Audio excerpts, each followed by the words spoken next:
tugas ini untuk mengerjakan tugas Pak di program guru penggerak. Ini modul 3.1 yang berhubungan dengan pengambilan keputusan. Nah, mungkin saya di sini akan bertanya, ada beberapa pertanyaan terkait pengalaman Bapak yang mungkin bisa diberikan atau di-share kepada saya untuk dijadikan pengalaman. Nah, mungkin untuk yang pertama Pak, selama ini bagaimana Bapak dapat mengidentifikasi kasus-kasus yang merupakan dilema etika atau bukan? Ya, baik. Terima kasih Pak Ervin. Masalah dilema etika, masalah etika itu memang saat ini adalah sedang populer ya. Sebab begini, saya melihat etika itu adalah modal utama, modal dasar manusia itu adalah pembawaan kodratnya. Jadi etika itu segala-galanya di semua bidang kehidupan, dalam kehidupan sehari-hari, baik di masalah pendidikan, sekolah, di masyarakat, baik itu dalam undang-undang, politik dan sebagainya, itu semuanya berdasarkan atau kita harus menggunakan etika. Ya. Di dalam pendidikan sekolah misalnya, kita ini kan sebagai pendidik sekolah ya, banyak menghadapi berbagai masalah. Mau tidak mau kita harus menerima apa yang ada, apa yang datang ke sekolah. Misalnya kita dalam penerimaan siswa, kita kan tidak tahu karakter siswa itu, perorangannya, seorang demi seorangnya, itu kita terima saja semua dengan harapan budi sebanyak-banyaknya. Nah, ternyata setelah kita melaksanakan proses pembelajaran, misalnya ada seorang anak yang ya katakanlah membutuhkan pelayanan khusus gitu. Nah, di situ kita baru tahu setelah berjalannya pembelajaran. Nah, misalnya saya sebagai Pak Pesawat tahu dari guru kelasnya. Jadi dia bilang misalnya guru kelasnya itu bilang, Pak, ini di sekolah ini ada anak yang setelah sekian hari, sekian bulan sulit, misalnya ini sulit membaca, sulit menulis. Jadi sepertinya agak lemah begitu lah di bidang ada yang pendengarannya misalnya, ada yang cara merespon menerima pelajaran guru itu sulit. Nah, di situ itu dilema bagi kita. Ya, ternyata anak itu memiliki kebutuhan khusus. Ya. Artinya harus disekolahkan misalnya di SLB. Langkah saya sekolah ini sebagai kepala sekolah, saya mencoba kepada gurunya, misalnya, coba ibu dengan cara misalnya pendekatan persuasif, misalnya dengan diri pribadi-pribadinya, antara pribadi gurunya dengan pribadi siswa itu didapati lebih dalam lagi. Kalau saja misalnya ternyata anak itu memang benar-benar mengalami kesulitan dalam menerima pembelajaran, ya kita bicarakan dengan orang tuanya. Di sini kita memerlukan etika. Kemudian kita panggil orang tuanya, kita bicara baik-baik di sekolah, di kantor, bahwa sebaiknya anak bapak supaya untuk lebih tepatnya disekolahkan di PSLB. Itu pernah terjadi memang di sekolah kita gitu, pernah terjadi. Kemudian si orang tuanya itu bilang, aduh Pak, saya tidak punya biaya kalau anak ini sekolahkan ke jauh, saya kasihan anak ini, jadi terpaksa wayahna saja, saya gitu katanya, wayah saja sekolah di sini apapun yang terjadi. Ya itu di situ kita bagaimana caranya, terpaksa lah sekolah kita merubah cara untuk dia khusus ya, merubah cara belajarnya. Jadi kita berikan waktu khusus, ya misalnya waktu meluangkan waktu di waktu istirahat di sana kita ambil, kita terus diberi pelajaran-pelajaran yang semudah mungkin itu kira-kiranya anak itu sedikit demi sedikit itu bisa menerima lah. Itu intinya. Sebab begini, kalau siswa itu sama sekali tidak sekolah, artinya apa yang dapat didapat di rumah. Jadi kita berusaha supaya anak itu tetap menerima, dan sedikit demi sedikit dia mampu lah. Walaupun dia tidak bisa baca misalnya atau tidak bisa tulis, tapi kan dalam hatinya, dalam pemikirannya kita pasti ada yang masuk gitu. Baik Bapak, untuk yang kedua ini jadi selama ini Bapak menjalankan pengambilan keputusan di sekolah Bapak, terutama untuk kasus-kasus di mana itu ada dua kepentingan yang sama-sama benar ya Pak ya. Jadi atau sama-sama mengandung nilai kebijakan. Nah, kira-kira ini bagaimana menjalankan keputusan itu? Ya, seperti tadi Bapak katakan ya, kita panggil orang tuanya, ya memang kita panggil orang tuanya ke sekolah, kita bicarakan baik-baik dengan tidak mengurangi rasa hormat kepada orang tuanya. Kita mengusulkan agar dia itu disekolahkan di SLB begitu. Tapi dia tidak bersedia itu karena ya jarak dari rumahnya ke SLB itu jauh begitu. Kemudian dia juga tidak mau, walaupun bagaimanapun juga kepada anak itu kan sayang ya. Jadi dia tidak mau jauh dari anaknya. Dia memohon tetap sekolah di sini. Dia menyerahkan sepenuhnya kepada pihak sekolah. Bagaimanapun juga apa hasilnya bagaimanapun, dia tetap ini sekolah di kita. Ya kita terima saja. Sebab ya tetap kita menggunakan etika yang harus kita junjung tinggi itu. Ya kita memberikan penawaran dengan baik-baik itu, dengan tidak menyinggung perasaannya begitu kan.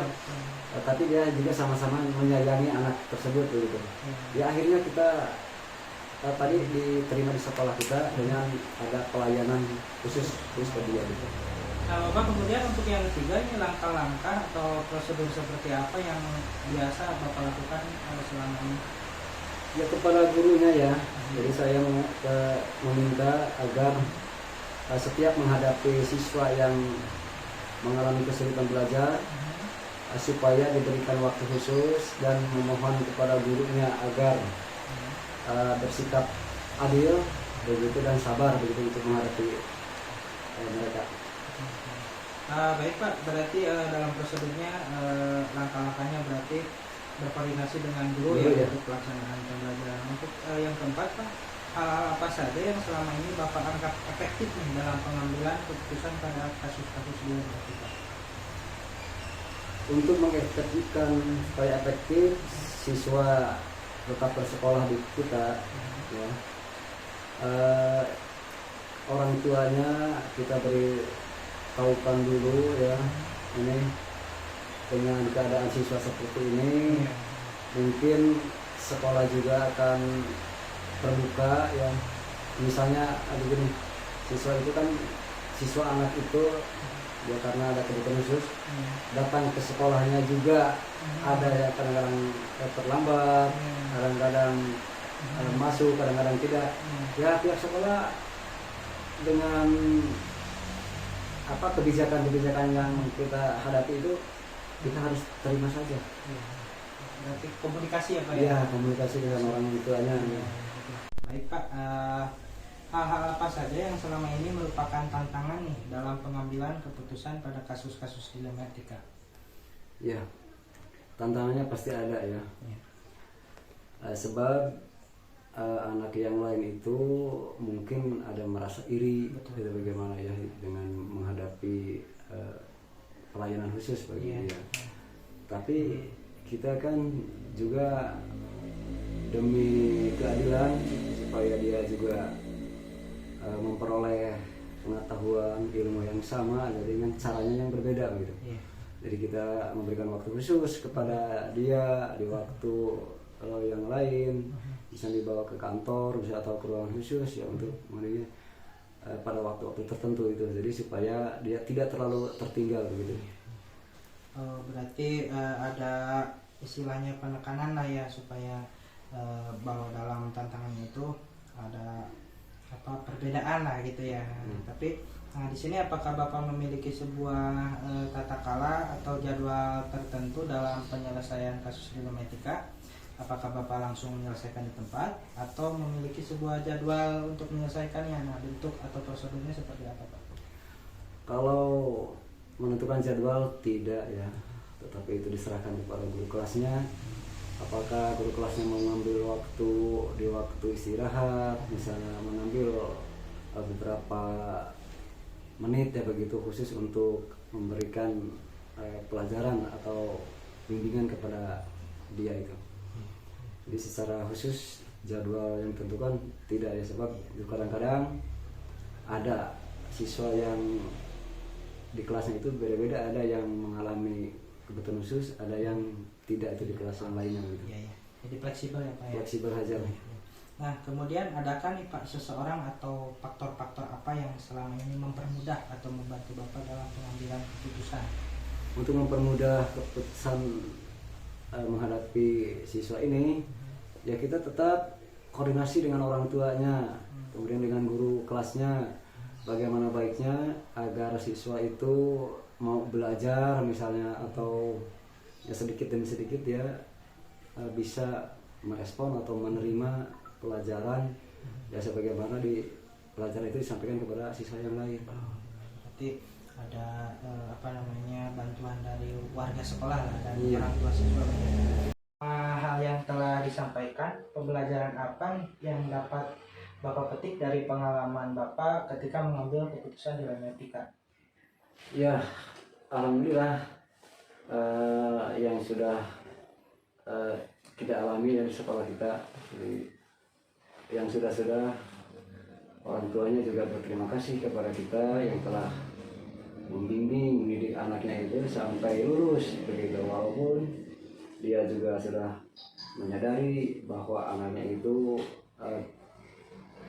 ada berkebutuhan khusus begitu. Jadi tapi dia juga merasa puas begitu dengan pelayanan kita di sekolah. Jadi kita ya memperlakukan mereka dengan adil begitu.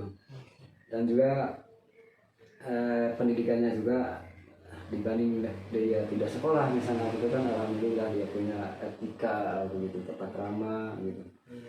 Ya itulah mungkin kebahagiaan begitu yang terima gitu, orang tuanya juga berterima kasih kepada kita, menerima gitu apa adanya begitu. Nah, berarti alhamdulillah Pak ada respon baik ya Pak, berarti dari orang tua siswa tersebut. Iya. Dan ada kepuasan sendiri juga dari kita ya sebagai pihak sekolah. Alhamdulillah Bapak, mungkin pertanyaan-pertanyaan sudah selesai Pak. Banyak sekali pengalaman yang Bapak sudah sharekan kepada saya, dan luar biasa sekali Pak ya, bahwa memang dibutuhkan koordinasi dan pengambilan keputusan yang tepat untuk mengantisipasi berbagai kemungkinan yang lebih besar gitu Pak. Ya. Bapak mungkin cukup sekian Pak ini kegiatannya, mohon maaf mengganggu aktivitasnya. Terima kasih atas waktunya Pak. Ya, sama-sama. Ya Pak, enggak. Assalamualaikum. Waalaikumsalam.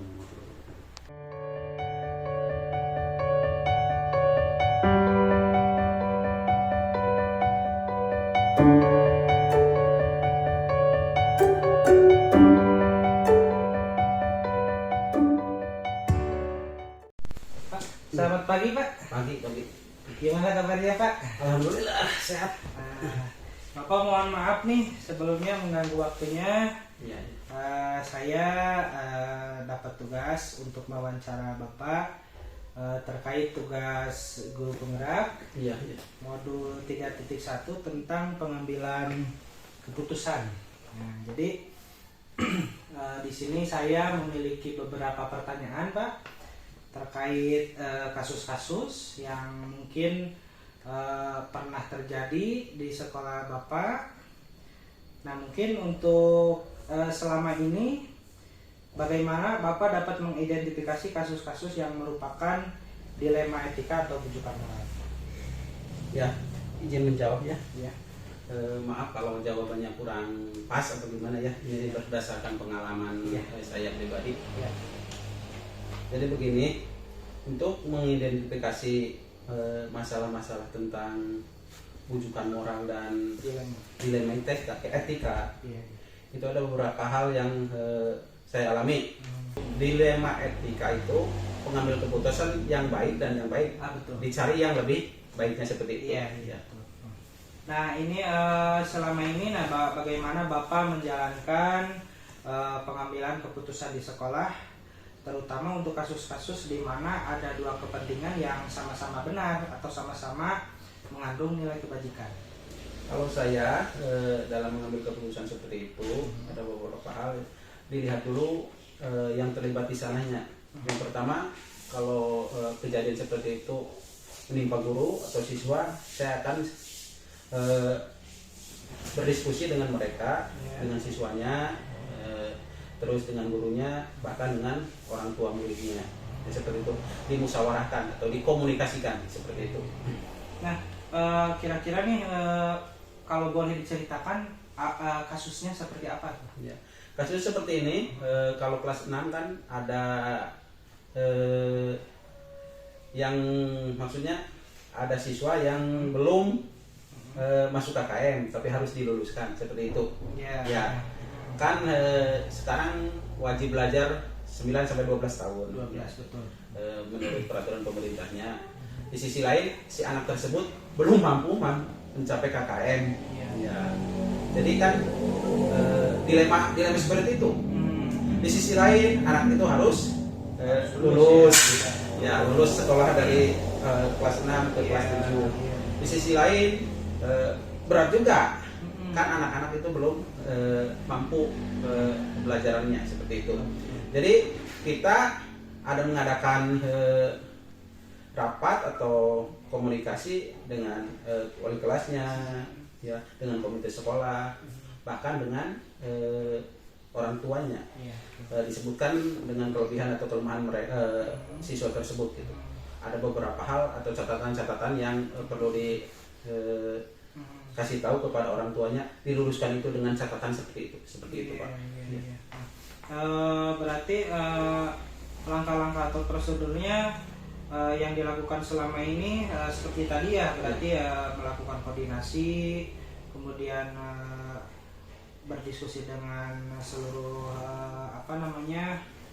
warga sekolah, berarti wali kelasnya, kemudian guru-guru, komite beserta orang tua siswa tersebut, berarti ya. Nah, kira-kira hal-hal apa saja yang selama ini Bapak anggap efektif dalam pengambilan keputusan pada kasus-kasus dilematika? Yang menurut saya sangat efektif itu komunikasinya Pak. Ya, komunikasinya dikomunikasikan. Jadi kalau ada sesuatu hal apapun dikomunikasikan dengan orang tua siswa, dengan guru, dengan warga sekolah, guru-guru yang lain, bahkan dengan pengawas ataupun K3S atau PGRI gitu, seperti itu Pak. Jadi tidak lepas dari itu. Jadi kan masalahnya kalau itu pengambil keputusan yang baik dengan yang baik, jadi dicari yang lebih baik atau dicari kekurangan yang paling sedikit gitu. Jadi menghindari resiko yang paling besar, berarti betul. Jadi yang betul sekali Pak. Jadi ketika kita berkomunikasi, mungkin akan ada beberapa hal yang bisa dipilih dan itu yang terbaik. Nah, terus hal-hal apa saja yang selama ini merupakan tantangan nih dalam pengambilan keputusan pada kasus-kasus dilema etika?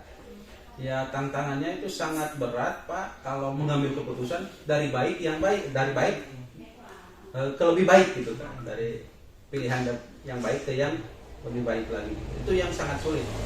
Itu memerlukan beberapa hal atau pertimbangan yang sangat berat itu bagi saya itu seperti itu Pak. Iya. Jadi mungkin saja kan ada dampak-dampak yang akan dipastilah, yang namanya keputusan pasti ada konsekuensinya, berarti gitu ya, betul. Nah, apakah Bapak memiliki sebuah tata cara atau jadwal tertentu nih dalam sebuah penyelesaian kasus dilema etika? Misalkan apakah Bapak langsung menyelesaikan di tempat atau memiliki sebuah jadwal tertentu untuk menyelesaikannya? Nah, kira-kira bentuk atau prosedur seperti apa yang Bapak jalankan? Ya itu tergantung masalahnya tentang dilema etika tadi. Kalau masalahnya berat, ada waktunya, ada jadwalnya. Ya komunikasinya kan dengan orang tua dulu atau dengan siswa dulu atau dengan guru-guru, terus dilanjutkan dengan atasan atau pengawas atau ketua PGRI atau ketiga seperti itu. Ya kalau ringan seperti bisa diselesaikan sekarang nggak pakai jadwal Pak, langsung aja kita dengan beberapa observasi, oh ini seperti ini. Terus langsung bisa diselesaikan tergantung berat sedangnya. Iya, berarti fleksibel ya Pak ya. Jadi ketika masalah tersebut bisa langsung diselesaikan, langsung diselesaikan ya. Kalau misalkan perlu koordinasi berarti ya dikoordinasikan terlebih dahulu. Nah, adakah nih kira-kira seseorang atau faktor-faktor apa yang selama ini mempermudah atau membantu Bapak dalam pengambilan keputusan dalam kasus-kasus dilema etika? Ya, yang sangat membantu itu semua lingkungan lah, lingkungan belajar saya, rekan-rekan saya, teman-teman saya, pengawasnya,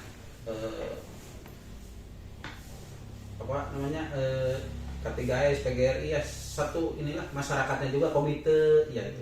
Jadi enak lah kalau ada permasalahan jadi buatnya gitu, seperti itu dapat diselesaikan dengan baik. Betul.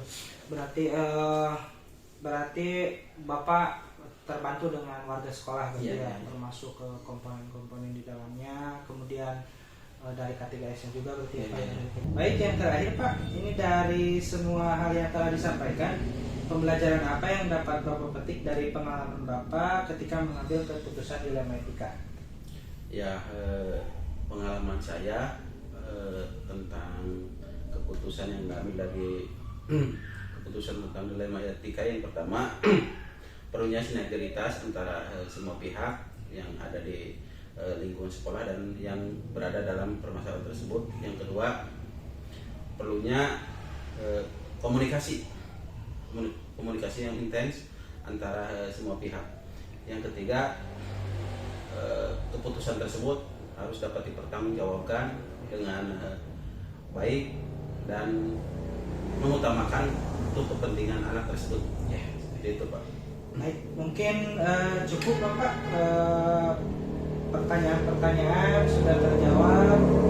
Alhamdulillah saya mendapatkan banyak pengalaman dari kasus tersebut.